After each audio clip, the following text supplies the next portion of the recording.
গ্রেভিটা দেখি কি দিয়েছে। একটা ফর্ক, স্পুন যেমনি দেয়। আর এখানে দিয়েছে রাইস আর ভাত। এটা হচ্ছে এক্সট্রা রাইস বাচ্চার জন্য। এখানে দেখি কি খুব বড় জিনিসগুলো। ডাল, এটা তো দেই। আর এটা হচ্ছে চিকেন,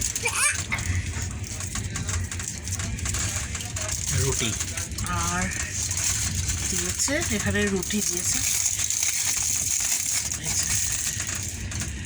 নরম আছে রুটিগুলো, গরম সব। আর আরো দিয়েছে সেটা হচ্ছে পিকল।